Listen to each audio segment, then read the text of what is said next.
ওয়াকফ বিলের প্রত্যাহারের জন্য একটি মেমোরান্ডাম ডিস্ট্রিক্ট কমিশনের নিকট দিয়েছি রাষ্ট্রপতির উদ্দেশ্যে।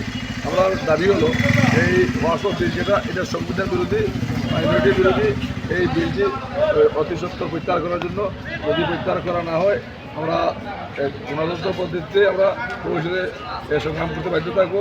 যদি সংগ্রামের সমাধান না হয় তাহলে আমরা আইনের দ্বারস্থ হইতে বাধ্য হই।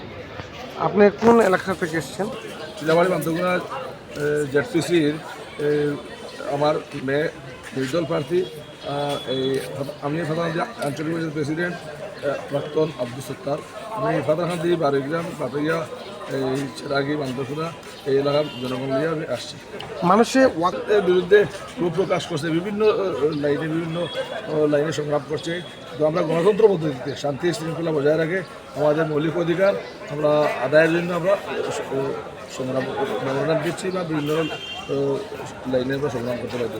রাষ্ট্রপতির উদ্দেশ্যে কি লিখেছে?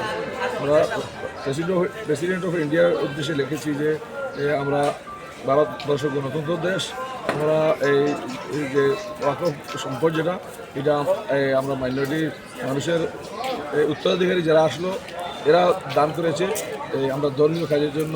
তাই এই ওয়াকফ বিল যেটা আনা হয়েছে সেন্ট্রাল গভর্নমেন্টে এনেছে, সেই বিলের দ্বারা এই আমাদের যে সম্পদ যেটা এটা তসরুফ হচ্ছে।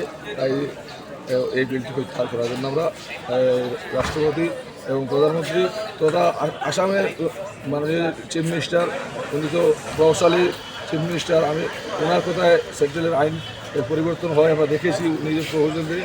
আমরা আসামের চিফ মিনিস্টারকে অনুরোধ করবো এই ওয়াকফ বিল প্রত্যাহার করার জন্য, উনিও যেন দিল্লির গভর্নমেন্টের নিকট